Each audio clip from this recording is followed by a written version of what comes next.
Maybe can you open your computer so you could see it normally?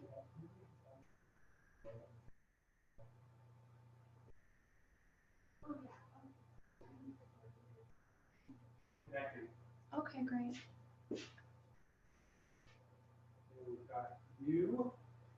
Okay, I'm going to turn off my video here.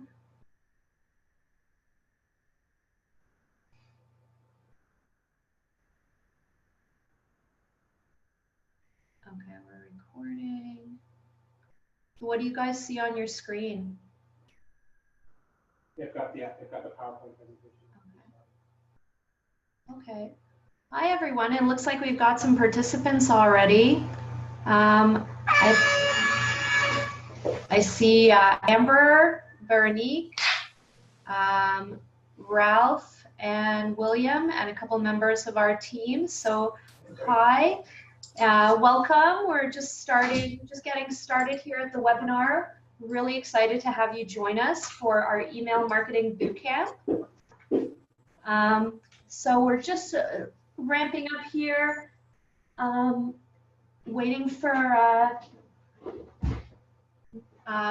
other people to join. So while you're joining, just a couple housekeeping tips.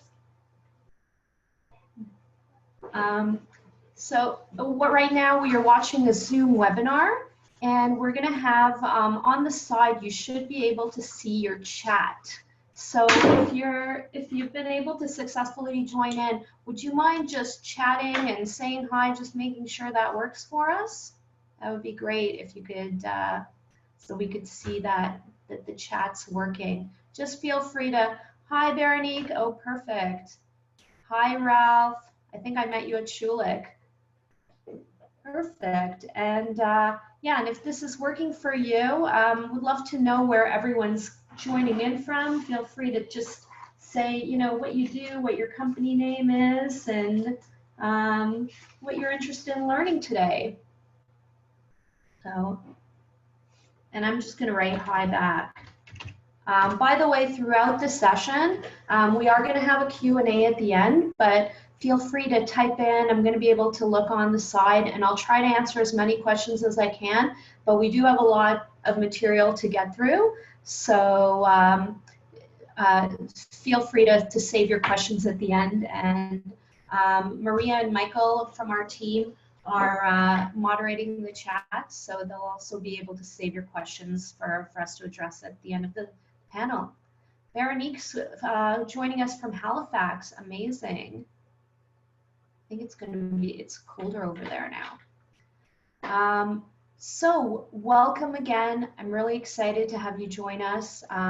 We have actually been doing this seminar. I'm gonna go on screen to say hi to everybody. No, I hate being on camera secretly, so I'll just join you to say hi. Tell me if we're actually testing this Zoom for one of the first times today. So tell me if you can see me.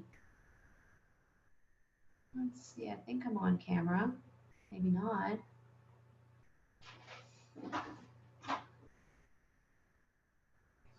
I am? Okay, perfect. Okay, so I just wanted to say hello. We're broadcasting here from our office in Toronto. Tell me if you can see my PowerPoint screen here again. Thanks, Veronique. You are like my buddy here today. So we've actually been workshopping this seminar across Toronto. We've presented it at business centers and business associations across Toronto. This is kind of by popular demand. We've had more and more requests for training, especially for MailChimp and email marketing from our clients across North America. So we decided to do this format and be able to be able to share it with all of you. So is my PowerPoint back on the screen now? Okay, awesome. So just to tell you a little bit about us and what we'll be working on with you today. Here's a little bit about our agenda. You know, we'll be talking about us and how we got started being pretty much a specialist email marketing agency. We're one of the few MailChimp expert partners in the Toronto area, and we get calls, you know, across North America for MailChimp projects. We've done hundreds of campaigns. We not only work with MailChimp, but we are kind of platform agnostic, as our sales director has quipped the other day. So we work with Constant Contact. We're a Constant Contact solutions partner, as well as any email platform that our clients are working with, we're comfortable with. And what we wanted to share with you today is basically how to grow your email list and how to different strategies you could do to attract people to your list, which starts with attracting people to your website, and then once they're at your website, turning that visitor into a lead, and then turning that lead into an actual client. So there's 4 secrets that, as we call them, kind of 4 strategies involved in that, and I'll be taking you through those. So basically, number 1 is understanding the customer journey. Number 2 is building a marketing funnel. Number 3 is communicating and converting throughout that customer journey. And number 4, we save the boring stuff till the end, which is asking permission, boring but important. And we'll be talking about CASL, GDPR, and the other one, CAN-SPAM, which is the US legislation. So some of the consent legislation you have to follow along the way. And finally, how we can help you if you want to move forward with your email marketing. So does that sound good to everybody? Let me know if that makes sense, if that's what you were expecting us to cover. Let's see, trying to see. Okay, awesome. So let's get started. So just so you're joining us today, Maria's going to launch a little poll here on the side. I wanted to know, you know, how many of you right now are doing email marketing? I can't see the poll. Can you see the poll? So I'm going to see, let's see if my poll works. Okay, had our first technical snafu. We're going to skip the poll, but just tell you again a little bit about us. We started here in 2010 with our agency. We provide full service web design and digital marketing. Aside from MailChimp, we're actually also a Google AdWords partner, so we kind of help you with the full spectrum and life cycle of your marketing. And both Michael and I have about 45 years, oh my God, that makes us sound so old, experience with technology marketing and sales. So, you know, coming from companies like myself at Rogers Media and Yahoo, we're having worked in corporate marketing there, and Michael with Xerox and Salesforce. So we bring a pretty wide breadth and depth of experience when we started the agency. And a lot of you are marketers yourself. So we've been on the other side of the table as well, to having been in your shoes and now kind of able to offer those best practices to clients. And basically, like I said, my goal here today is showing you how to build an email list that converts visitors into customers. That's what it really all boils down to.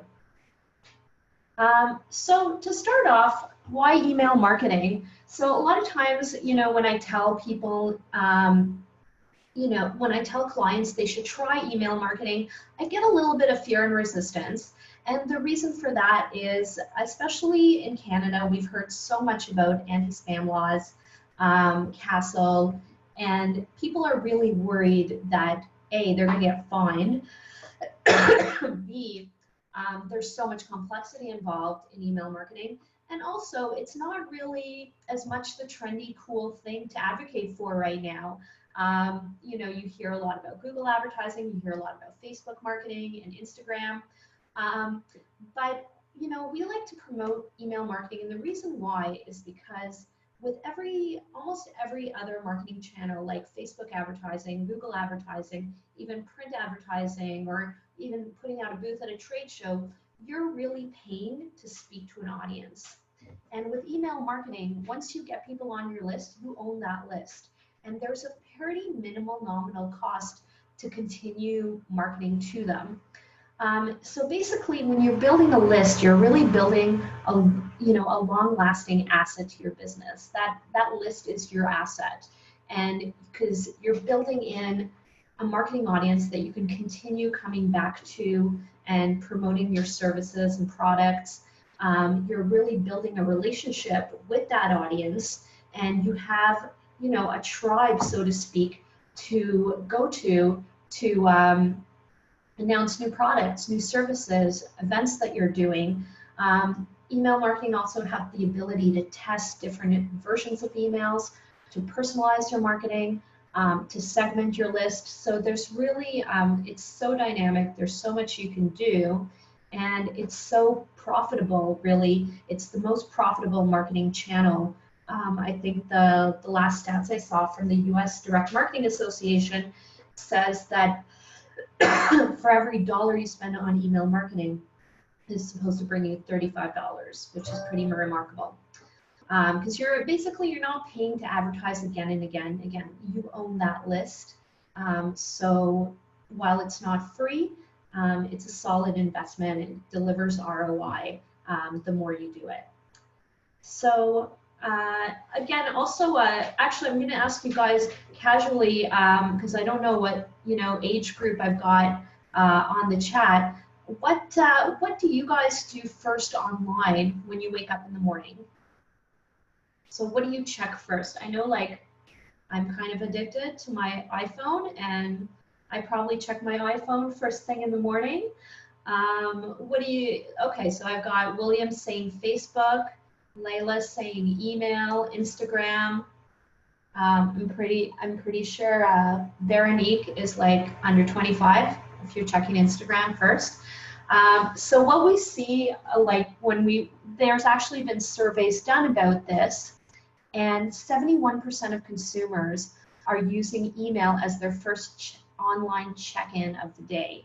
And you can see the breakdown here. So while, yeah, Facebook and social media are gaining an edge, email is still the #1 activity that people do online overall, even ahead of, you know, if you think about how many times you check your email on your phone every day, it's ahead of pretty much every other activity, including social media. So even though social media is hot and it's trendy, email is still that workhorse of marketing that is consistently still the king of all marketing channels.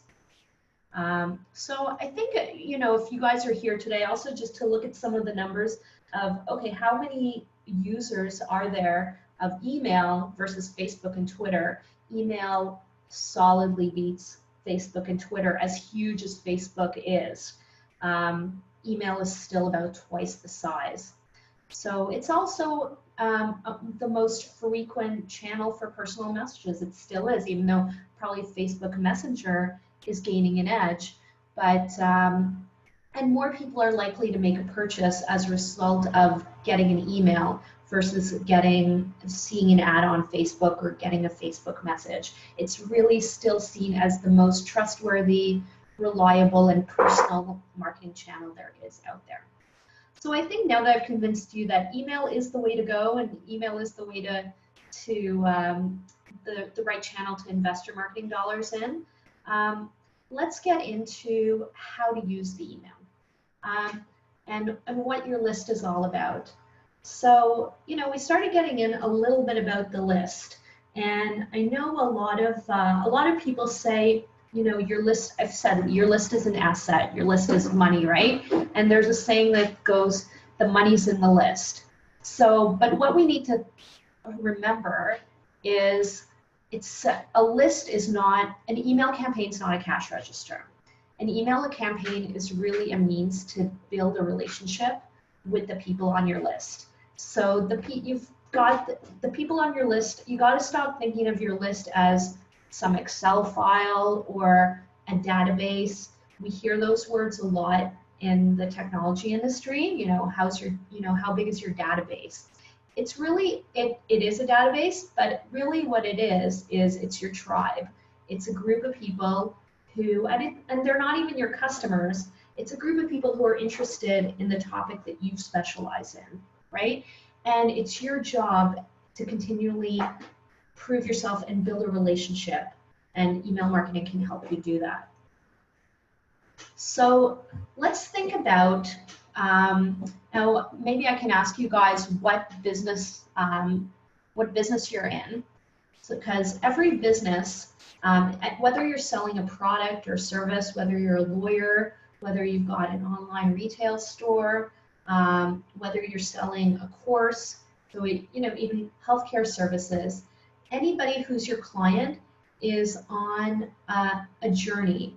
So every time we're about to buy a product, we go on a bit of a journey, and that journey starts with, either we know a brand, and and some journeys are longer than others. So depends how big a price tag there is of this product or service. So going out and buying a pack of gum is a pretty short customer journey. There's a brand of gum I like, I know it, I go to the store and buy it, and it doesn't cost me very much. However, perhaps choosing a lawyer or buying a car, buying a dishwasher, deciding which university to go to, that's a more complex customer journey. Or choosing a marketing agency, that's a much more complex customer journey. So it's really important for you, at Veronique, you got entrepreneurship education, so that might also be a high consideration purchase. So basically, the customer journey could start like this. You might be word of mouth. So you might ask your friends on social media or in real life. And I think a couple people asking us if we're going to share the deck at the end. So we're actually going to share the recording at the end, and you are going to have an opportunity to buy the deck as well. But we do share the recording, so you will have access to that.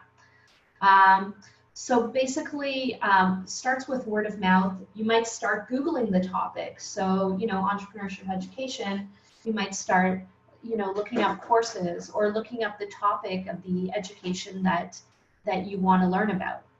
A lot of people, how many of you have used the recommend tool on Facebook, right? So asking your friends for a recommendation, asking, Facebook group that you might be part of. I see this all the time. I'm on a lot of local community Facebook groups. People post, I'm looking for a recommendation of a plumber. I'm looking for a recommendation of a family doctor. So a lot of the customer journey nowadays starts with social media, word of mouth that way. And then, you might start browsing through websites, going on Google search, seeing online ads for the item that you're looking for, and actually starting to visit some of the companies that provide the service. So, and that's where email comes in. So once someone, so email can come in enticing your customer to your site, and once they visit your site, email starts triggering and getting them to build a relationship with you and considering you for their purchase. SEO retargeting also plays a part. So basically, SEO and retargeting. So once they see your site, you can actually start a campaign with the ads that actually, who of you have gone on Amazon or gone on a retail site and then start seeing ads for that store, ads for that product on other sites you go? Give me a yes all the time, right? So that's called retargeting. It's done through Google AdWords. It's also done through Facebook and other channels, but primarily through Google AdWords and Facebook. So retargeting is something that also works really, really well in partnership with email to convert a visitor into a lead and then eventually into a buyer. So let's keep going on this customer journey. So let's say, especially, maybe for a family doctor or healthcare provider, you've gone to a few sites or you've gotten a few recommendations. Now you want to look at online reviews. So that's also part of the customer journey. And all along the way on this customer journey, once you've got their email, you can be sending them information about your business in different ways and building that relationship so that you're kind of, making that connection and influencing them along the way. You know, they might get a direct mail piece from your company. They might, you know, and they're visiting other competitors along the way. Maybe they're visiting a clinic in the area.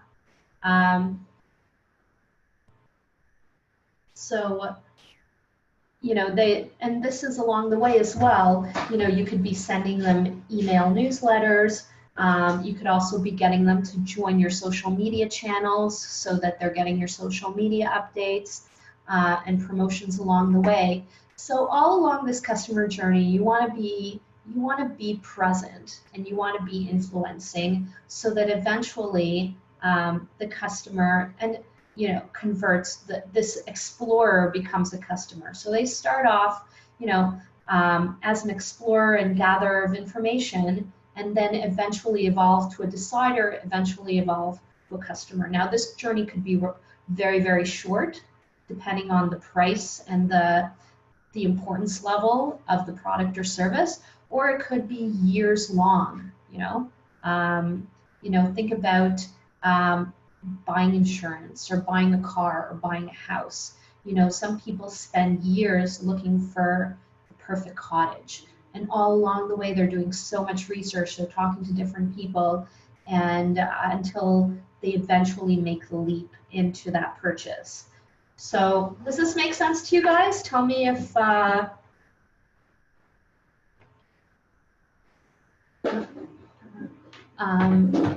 see the chat. Okay, perfect. So we'll keep going here.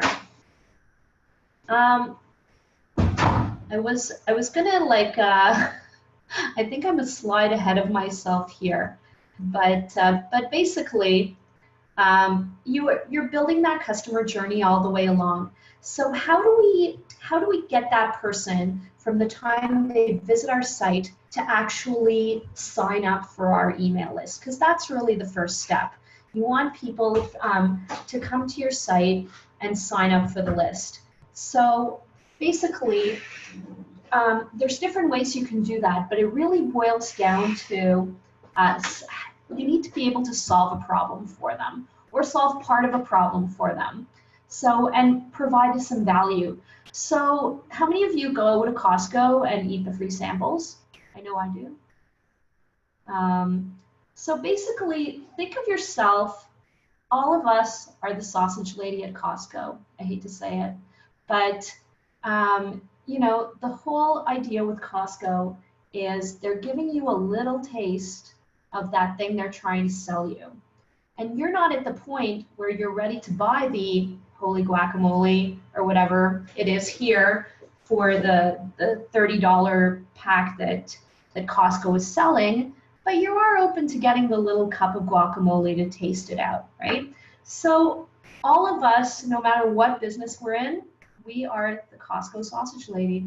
I'm sorry to break it to you, but we have to figure out a way to give a sample of our service and give people a taste and give people some value while they figure out what they want and where they are in that customer journey.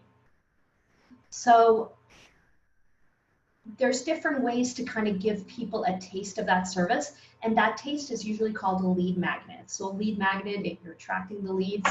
So there's different ways, different offers that you can sample size your service to attract people to join your list without having them make the leap to actually call you. Because people nowadays, I know I am, afraid of that phone icon on their phone.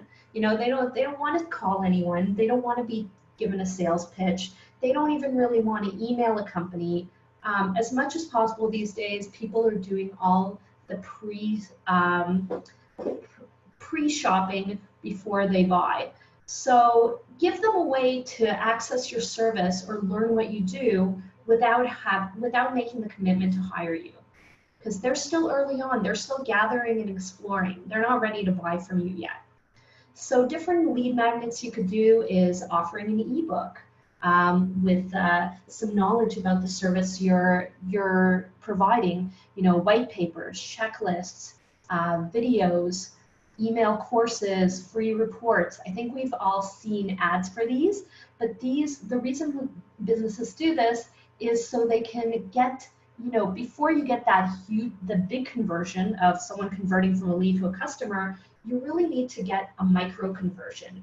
And a lead magnet is, and that micro conversion is joining your list. So these are basically, these are the sausages, right?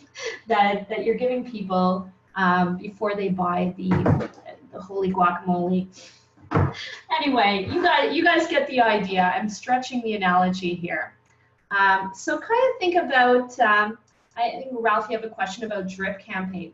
So what I mean by a drip campaign is sometimes what businesses do is, you know, like I know I went to one site that was selling a course, or they were selling like a membership where you get all kinds of marketing education materials. And the actual membership, I think, costs, I don't know, $100 a month. So I'm on there, you know, honestly, I'm on there trying to get some free information about whatever I was searching for. I'm not ready to pay $100 a month. But what they offered was a sign up for a free course, a 7-day course on how to double my leads or whatever. So I signed up for the free course, and they send me like a series of emails, I think an email every day for a week. And every email had a little tip on how to do the thing that they teach. So that's something you can do, and that's pretty effective as well, is just giving them that information about the service that you offer, but in a small sample size. Does that make sense, Ralph? Awesome. Okay, so let's talk about funnels. So what you're doing when you're converting that person from that explorer gatherer into an actual client is you're taking them through a funnel. So just think about a funnel. Visitors come in the top of the funnel, and at the end, clients come out. And you're going to lose a whole bunch of people along the way, because you might have, you know, thousands of people visiting your site, and only a small percentage of that that group actually becoming a client. So all along the way, you know, there's 4 stages of the funnel: awareness, interest, decision, and action. And each of those 4 stages, you have an opportunity to nurture and influence that customer to be more aware of your business and to eventually convert to the next stage. So we'll be taking you through kind of some of the stages and what you can do along the way and examples. But let's talk about getting people into the funnel first. So, you know, how do we get people to the site to begin with? So there's different ways that you can get people to your site. Not focusing on that in this program because we don't have that much time, but everything from running Facebook ads to Google AdWords to actual organic SEO, writing blog posts about your topic, to even offline stuff like PR. We talked about retargeting, social media. All of these things are designed to get people into the funnel initially, right? So to getting people into the site. And sometimes these things can actually be a lead magnet as well, and I'll show you what I mean by that. But does that make sense? So like when to start into awareness, they have to be aware of your business, and these are different ways they can become aware of your business. Yeah, so Google ads, Facebook ads, social media, YouTube videos, even being at a trade show, that gets the person, you know, you follow up with an email after a trade show, that gets the person into your lead funnel. So all of these things you do to kind of get people into the funnel in the first place. But the problem is, once people hit your website, a lot of websites are not really designed to be a funnel.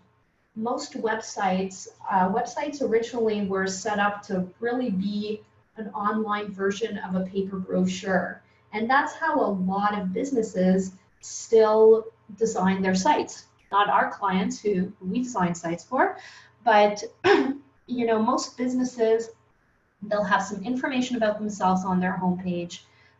They'll have a contact us button and maybe their phone number in the corner, and that's what they think a lead funnel is, or they'll offer a free consultation. The problem is, this is built for the error that business owner makes, or that web designer is making, is they're designing the site as if someone's coming to the site and they're ready to buy. So the sites are built for someone who's way down in the sales funnel versus someone who's at the top of the funnel and still in that exploring and gathering stage.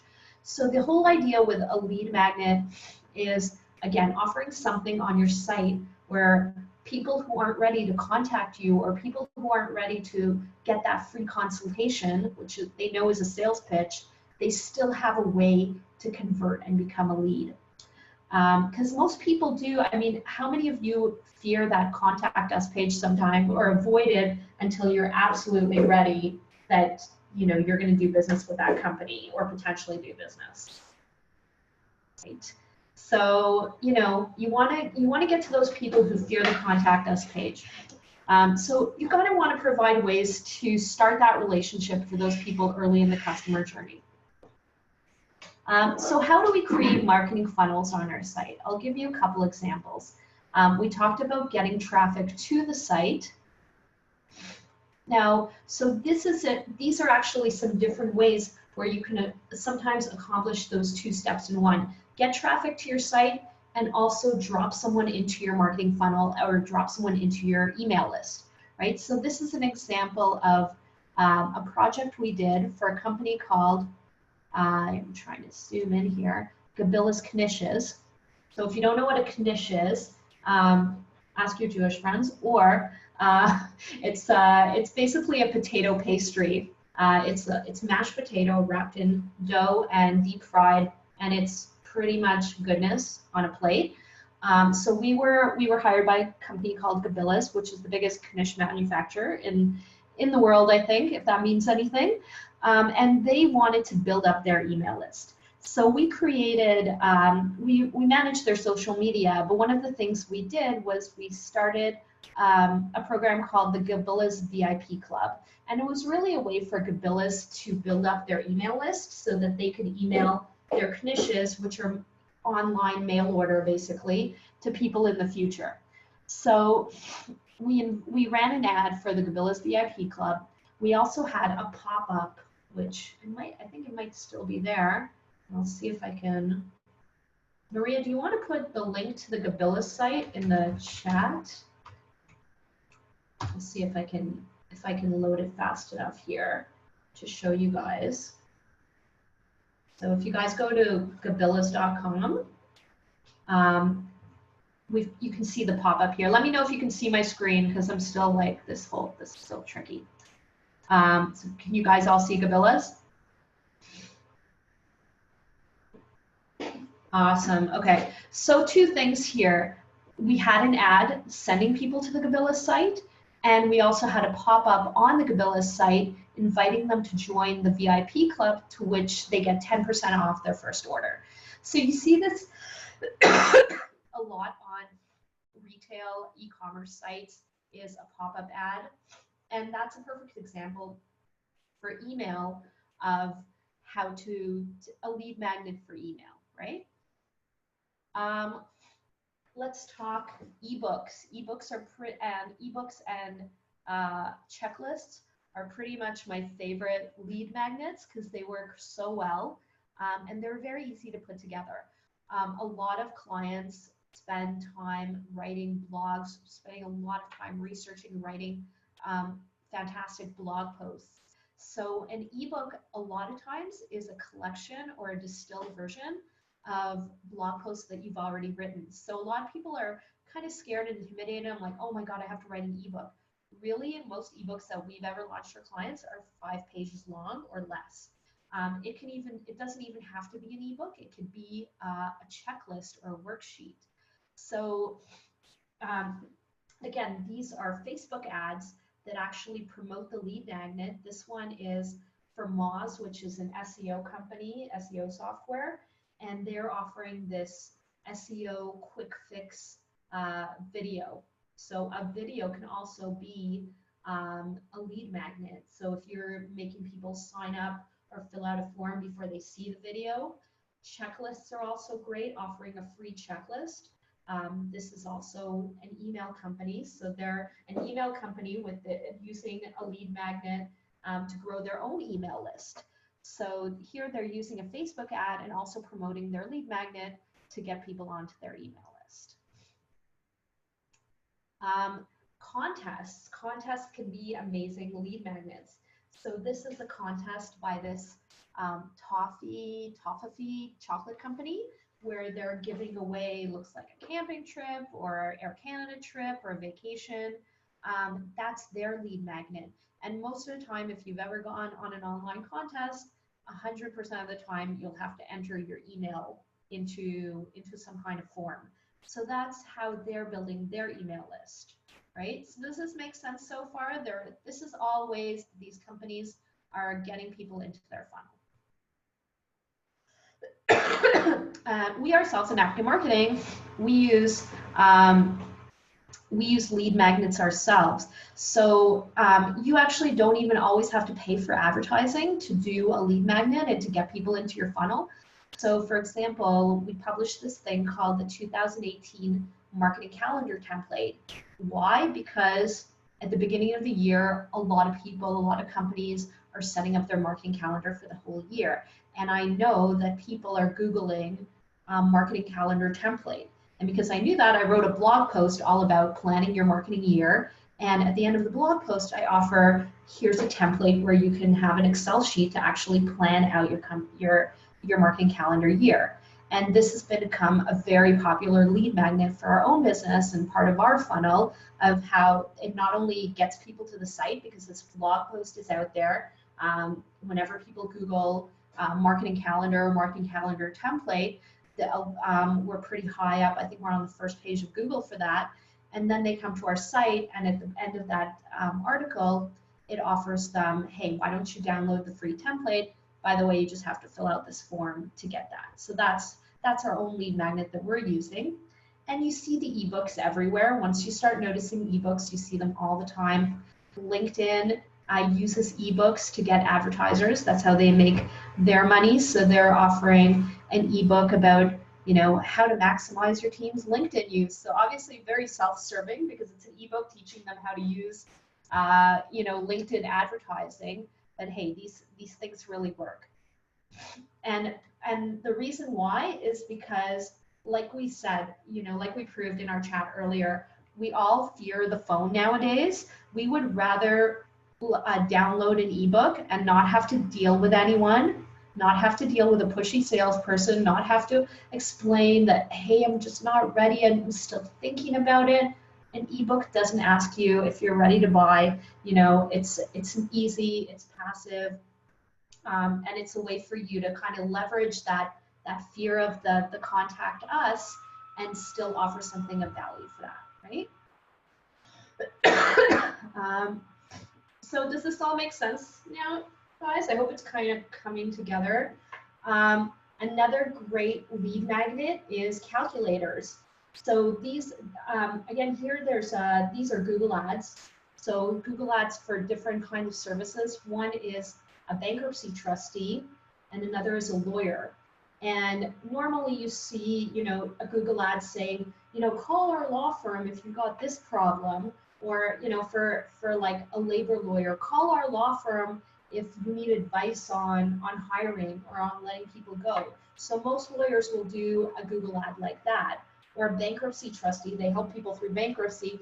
I've seen ads on the radio where call us if you have debt problems. So what these two advertisers are doing, which is really smart, is nobody wants to call a lawyer, and have to sign up for a potentially expensive law firm appointment or have to talk to their secretary, find out about his services. No, definitely nobody wants to talk to a bankruptcy trustee unless they're 100% ready to file for bankruptcy. So what they do is they offer a calculator, and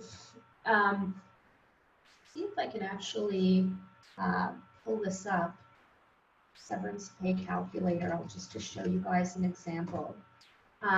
So this is an example of a calculator that this law firm has on their site, and you can fill it out and try to evaluate how much severance you're owed or how much severance you might owe an employee. And by the way, at the end of the severance pay calculator form, you get asked for your contact info, and that's how they get people into their email list. So a little more complicated, probably a little more expensive and complex to set up, but extremely effective because, you know, people are getting, you're catering to that lazy urge of, I just want an answer right now. I don't want to talk to a person. I don't want to talk to a lawyer. I don't want to spend any money. So give them that free thing. This is the ultimate Costco sausage. By the way, I have to bring it back to sausages. By the way, sausages are gross. Don't get the sausage. The guacamole maybe, anyway. But the calculator, the debt relief calculator, again, this is to make sense, guys, with the calculators is, again, another extremely effective lead magnet. Real life events. So you know, again, you don't have to be super tech savvy to start a sales funnel and a lead magnet. So even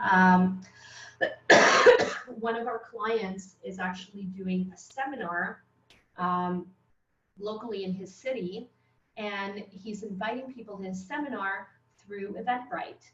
So you can, Eventbrite is a free Evite service. So anyone who signs up for his in-person seminar, when they register, they are actually joining that lead funnel of that person. This also works really well for trade shows.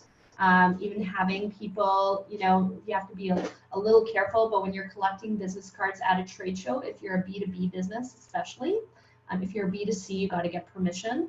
But the real life events can be great drivers of collecting contacts to join your email list. So those are all ways to get people into your funnel. So now I'm assuming you at least got someone into your site, if not into your funnel. How do we keep that relationship going and continue to communicate and help them convert throughout that customer journey? So here's a few strategies to do that. So assuming, let's say we got the person to our site, but they haven't joined the email list. How do we get that micro conversion? So these are all ways, once they're actually on your site, to get that micro conversion. So things you can do on your site. So remember, you want to kind of show the value of your service. You want to provide educational content, and you want to build a relationship. That's the whole goal when people are at the awareness stage, because they're still in hunter-gatherer mode, right? And the approach you want to take is you want to educate and you want to be helpful. So don't think of yourself as a seller of a product. Think of yourself as an educator about your service. What you don't want to do at this stage is do a hard sell or even give too many specifics of your product or service.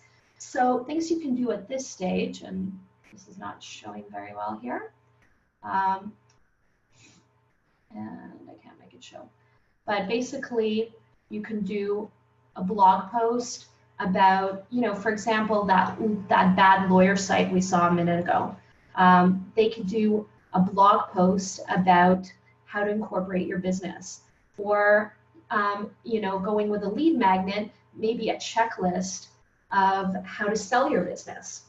So, you know, in order to get that checklist, someone's going to have to sign up, fill out a form, and then they enter the lead funnel. Another lawyer I know actually did a webinar to get people into her sales funnel. She was a labor lawyer, and she did a webinar about sexual harassment laws, because that's a new thing on the employment horizon. And she was able to get a lot of people to join her email list because they registered for that webinar. So these are all examples of things you can do at that stage. Even asking, just putting that subscribe now button at the top, a really, really simple thing that can do wonders. So this is actually our client, Sloan Partners. They're an accounting firm. Oh, I think Layla's hearing a lot of background noise. I know there's a fan in my office. Can everybody hear me okay? Oh, Michael, can you grab that microphone? Maybe we could try it with the microphone. I don't want to screw up if, hopefully, most of you can hear me. I'm going to try to plug in a microphone. This is too experimental, but.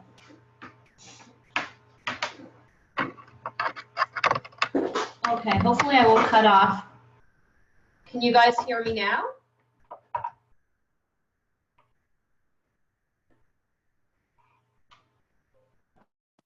Is that better?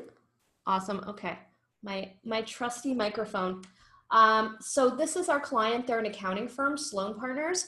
And this is something we do every time we build a client site. We try to include an e-news subscribe now button somewhere on the site, hopefully on, somewhere prominent on the page, but something that doesn't take away from the design of the site so it's not too blatant and obvious. So this little subscribe now button on the Sloan Partners site has managed to take their email list from what was initially maybe 1,000 people to now it's about 4,000 or 5,000 people. So, and they don't do much promotion outside of that. And, simple, humble subscribe now button can be a great conversion tool. We've all seen pop-ups. So this is actually another client of ours in a program we set up for him. So he's a very specialized kind of lawyer. He does estate planning, but it's a specialized form of estate planning. It's actually estate planning for people who have special needs kids. So people who are disabled, or if you have a special needs child, you have to think about how to plan for their future, unfortunately, right? Because they might never be able to work. And there's a special thing we have in Canada called a Henson Trust, and it's basically a trust fund that you can set up for a special needs child. So this lawyer has become very well known as the Henson Trust specialist. And what he did was, and he's marketing to a very niche audience. And what he did as his sausage thing or guacamole thing is he actually, we put together an ebook for him called the Henson Trust ebook. And this is very, very popular on his site. It probably gets hundreds of downloads for him. And we've actually had, he's told us this has actually helped increase his business about 20%. And all it is that we actually had a writer put it together, but it was put together based on blog posts that this lawyer had written as well. Now, another thing he does, and this pop-up, by the way, shows up every time someone visits the site, and it's just fairly easy to set up. Once you have the ebook actually written, it took us a few weeks to write it and edit it down, and we designed the cover, we set up all the whole funnel here. But once it's in place, it's an automatic lead generator. So he doesn't have to go out and exhibit at community trade shows. He doesn't have to do a whole lot of personal marketing because his site is doing his marketing and lead generation for him in the background, right? Now he does do other stuff. He also does Google advertising and Facebook advertising to drive people to the site. But his site does a very good job of converting people for him once they visit, right?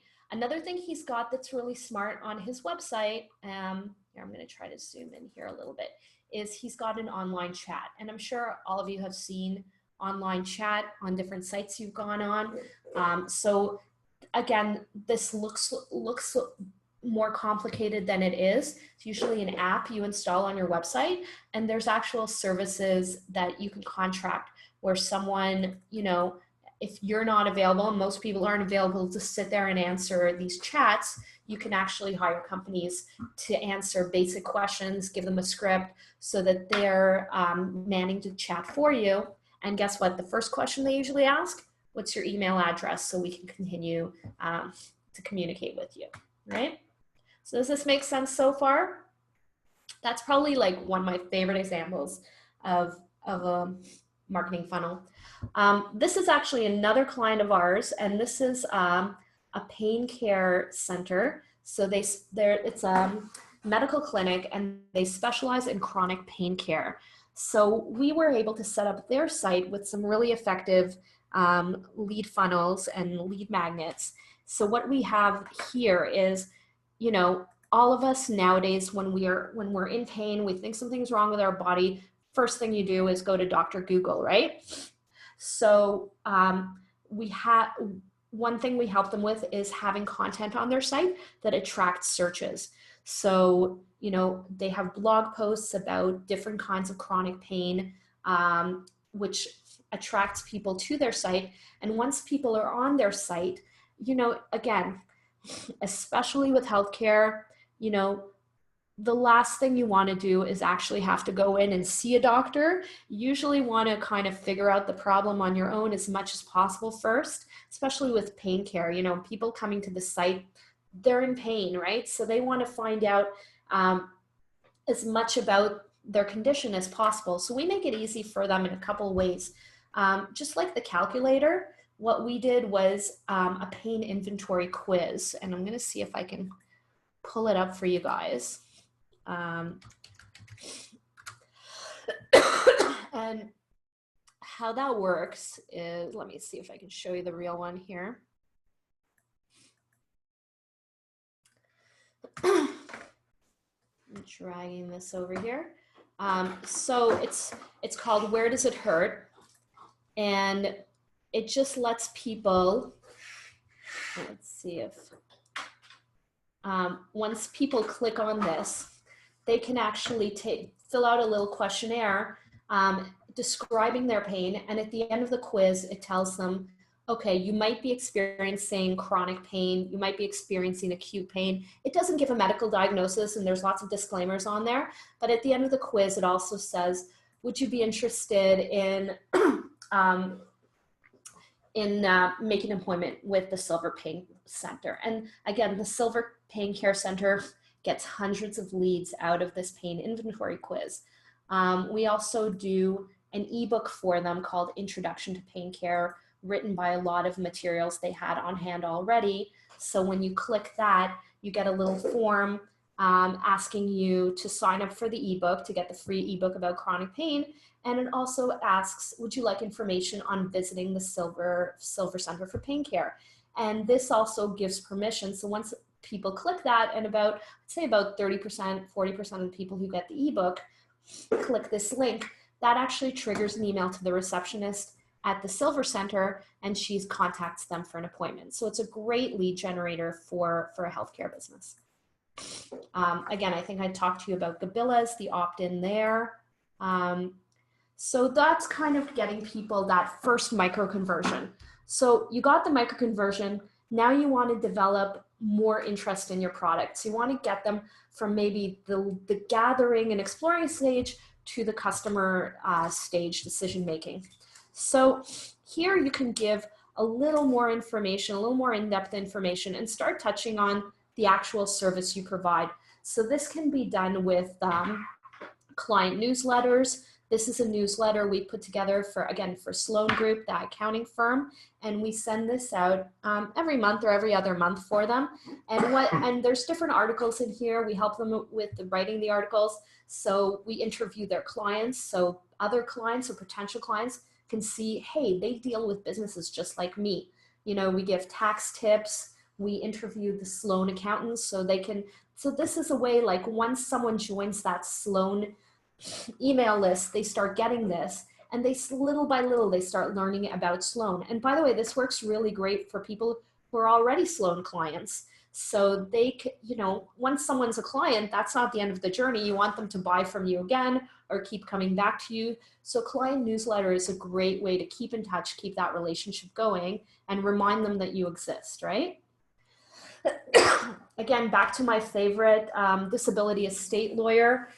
This is another thing he does to kind of get people from, you know, hunter-gatherer to decider, is he actually offers a webinar about, you know, how to do financial planning for special needs. And here's the government benefits. He does a government benefits seminar. So he's teaching people, again, he's taking that piece of what he offers, which is consultation and legal advice, and he's made a webinar out of it.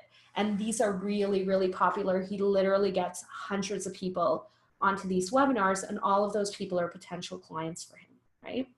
We're doing a webinar right now, you know, with the same idea. The next stage in the funnel is the decision stage. So here you can offer a little more promotional materials about your product or service, again, you don't want to overwhelm them with a million sales calls or marketing. But here at this stage, you can offer a free trial, a free consultation. You can send a sale announcement if you're a retail business, or you can even show them testimonials from past clients. So here's a couple examples for Gabilas. Once people are already on their email list, we were sending stuff like this. So coupon offers every month, you know, different kinds of offers, seasonal offers for people to place their Knish order that month, right? This is another retail business we deal with that one of our clients, she has a hair care business, so hair care online store. So specializing in curly hair, which I take part of a lot. So you know, we're developing a weekly flyer for her, and every flyer she's promoting her products, her specials, a promo code to encourage people to buy, because you know, people on her list have already joined, they've already shown interest, right? Does this make sense so far, guys? Just text me if it does, okay. Action stage, so this is the final stage in that marketing funnel. And here, it's very similar to the last stage, but actually once someone starts being your client, that you don't actually have to stop marketing to them. You should be continuing to influence them so that they can go through the funnel again. So stuff you could do at this stage is a satisfaction survey, right? So a client newsletter, again, is great for so many of these stages, but a client newsletter is something you can continuously send to your existing clients or past clients. A welcome kit when they first join your program or buy your product. So here's a few examples of that. This is an email newsletter we did for, this company does elevator consulting. So they work with builders and real estate developers and engineers and architects, and they help them plan and install elevator systems, right? So they've done like elevators for Pearson Airport. Apparently there's 100 elevators in Pearson Airport. I don't know if you knew that. But you know, it's not every day that you call up and plan your elevator, but they want to stay top of mind. So this is a newsletter, you know, they've been sending out that we've developed for them, where they're talking about elevator legislation, right? And they stay top of mind that way. And they send this out to their past clients. Satisfaction survey. So you can actually send satisfaction surveys, dynamic satisfaction surveys in MailChimp. So this is one we set up for a company called High Jump. And they're kind of a consulting software development company.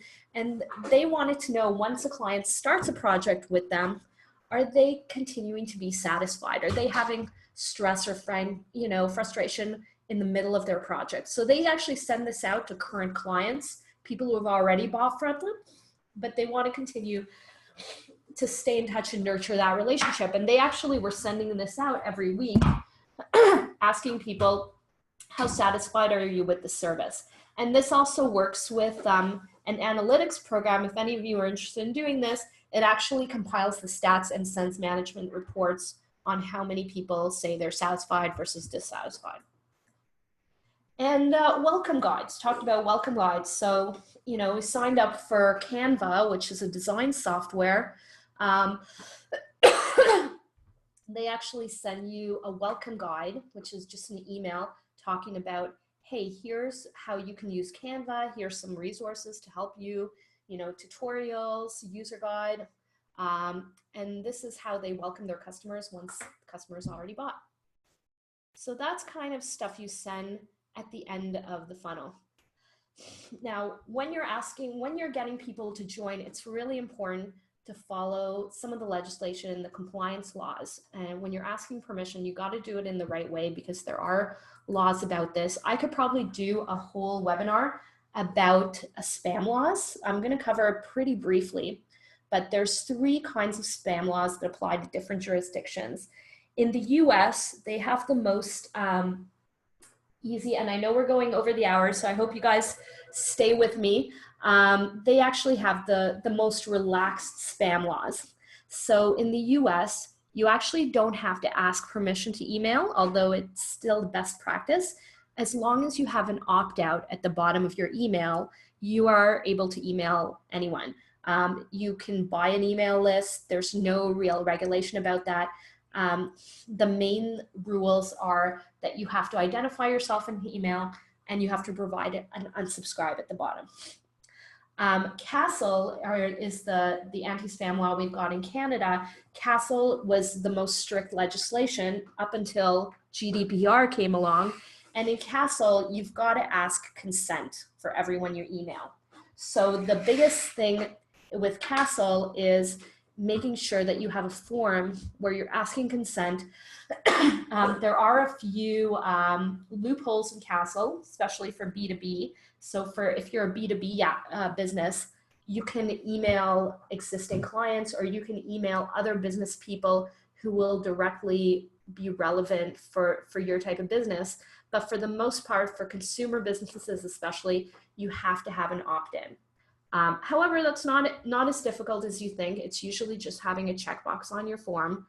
GDPR, which just got implemented, I think went into enforcement maybe just a week ago. This affects EU countries only. So Britain, I guess with Brexit, is not affected. But if you do have clients, in France, in Austria, and Germany, the way you keep and store their data is subject to GDPR. And there's huge fines in this, even higher fines than Castle. And the opt-in is a lot more complex to set up. So again, I'm going to touch on these briefly. You'll want to talk to a lawyer. This is not legal advice, but I'm just kind of giving you the highlights. But the big thing with GDPR is the subscriber form is a lot more explicit. And also you have to put a message on your website that if you're doing retargeting or if you're tracking people with even having Google Analytics, you've got to give people a little button at the top that they're going to accept cookies. So if you've been going on a lot of websites nowadays, you've been noticing a lot of websites are making you click accept cookies. That's because of GDPR, because GDPR governs how you collect user data and even IP address data. So they're getting really strict with all the stuff that's happening that we hear about privacy laws. So the short boiled down version is, how do you build the subscriber forms to be compliant? So the big thing with a US subscriber form, it's a pretty light touch. All you really need to do is collect an email address and say, send me an update. Canadian subscriber form, if you're dealing with Canadian clients, they've got to click a consent statement. Here's a typical consent statement is, I agree to receive your newsletter containing digital marketing events and promotion. So this is a Castle compliant form. This is a CAN-SPAM compliant form for Americans. And now here's the GDPR compliant form. So GDPR asks you ask the subscriber not only to agree to consent to receive emails, but they also have to agree to your privacy notice. They have to agree to your terms and conditions that you have on your website. And they have to agree for their info to be used in any kind of way that you might be using that info. So if you're going to be posting on social media to these people, if you're going to be potentially phoning these people, if you're going to be sending a carrier pigeon to their house, they have to agree to that before you can do any of those things. And they have to know that they can withdraw their consent at any time. And the company has to have the ability to delete their data. So everybody in the EU has the right to be forgotten, it's called. So if they ever never want to deal with your company again, they don't want you to have any of their data ever again, that's part of GDPR. So you have to have the ability to kind of wipe them out of your database and never market to them again. So it's quite onerous, it's quite complex. I'm not sure if it affects anybody. And my general thing is just don't do business with the EU anymore. No, I'm just kidding. Obviously, companies are going to continue to do business with Europe. They just have to be a lot more vigilant and kind of have a compliance program in place to deal with that. So finally, I hope that covers compliance section. I know we're going over time here. But you know what, we've covered a lot of ground here, and a lot of people at this point are like, wow, how do I get started with all this stuff? So the good news is we are available to help you with every component of setting up a sales funnel, setting up an email newsletter, setting up a marketing program. And we're able to do it for you, but a lot of people aren't sure where to get started. So what we're offering today and how you could get going is we're offering a coaching program. And this basically includes a 1-hour consultation and coaching session with me, where we actually, before the coaching session, we review anything you're doing right now with email marketing. If you haven't started with email marketing yet, we give you some in-depth recommendations of how you can get started. We give you actually a sales funnel recommendation, and we even produce this handy sales funnel diagram to kind of help you understand and map out, you know, okay, you're going to need an ebook. After the ebook, they're going to get a special email. They're going to need to fill out a form. So we map out the sales funnel as part of this consultation. We give you lead magnet recommendations. So if you're not sure if you should do an ebook or a worksheet, or if you do an ebook, what kind of ebook should you do? We actually give you some recommendations, you know, even give you like a potential ebook title, you know, what would be covered in the ebook. So that's all part of the consultation. We also have a do-it-yourself compliance kit. So we have a CASL and GDPR and CAN-SPAM compliance worksheets and checklists that you can do to make sure that you've got everything in place for your business for compliance with all those, the legislation. And you get a copy of this PowerPoint as well. So we do release the recording of this PowerPoint after the session, but if you actually want to look through all the individual slides, that's included. And regularly, we actually offer this coaching program for about $1,000, $995. Just for today and tomorrow, it's $395. And you can book on this if you go to this page. Maria, do you want to put this link in the chat? So you can actually book online at a time that's convenient for you. Oh, I'm dragging it over. So if you go on here, you actually are connected here to my calendar. You can book at any of these times, and that'll be our coaching time. The first consultation is about a week ahead, because we do need to contact you before that and get some information, get examples of your email marketing. So we do need a little bit of lead time before that. But basically, it's a great way to just get started. If you're not sure how to take that next step, you're just a bit overwhelmed by all the information shared. And it's really an investment in your business. So, you know, all of these lead funnels, once they are in place, they're getting, you know, they're collecting with other clients, you know, hundreds of leads for them sometimes per month. So think about all of the legwork you might have to do to add hundreds of people to your email list every month. Like, how much time do you think that would take? So it's, you know, think about how much you charge for your time. And if you could get even one client out of those, you know, thousands of potential leads, would that be worth $395 to you, right? So does this make sense to you guys? How would any of you, do any of you have any questions? I know we're a little late for the Q&A, so feel free to type in any questions. Is everyone still there? You guys can also feel free to email us any questions after the session. I'm not sure if anyone had any questions along the way. So that's our sales funnel diagram. And this is our team, by the way. So it's not just me. We've got a whole team, including Ravi and Taylor, who are on the line. Maria's our web developer. Diana's the graphic designer who designed most of these sessions. You can email us at, these are just some of the services we do as well.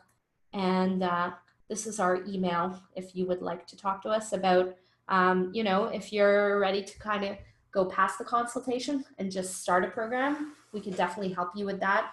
We also do MailChimp API development. So what an API is it's a connection between two softwares. So a lot of times a company is coming to us and saying, you know, we're using this CRM system. Can you make it automatically connect to MailChimp? And so we don't have to import lists into MailChimp all the time. So we also do a lot of API work. So yeah, thank you so much for sticking around. I know it ran a little late. Feel free to contact us, and look forward to continuing the relationship with you guys, okay? And yeah, and I'm definitely I can definitely stick around a few more minutes if anybody has any other questions. Thanks, Leela. Thanks, Berenique and Ralph. It was great to see you again. And Alicia. Anyway, and have a great rest of the day. Have a productive day. Thanks, guys.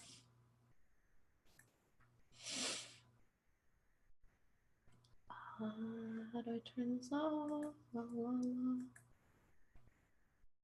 End meeting.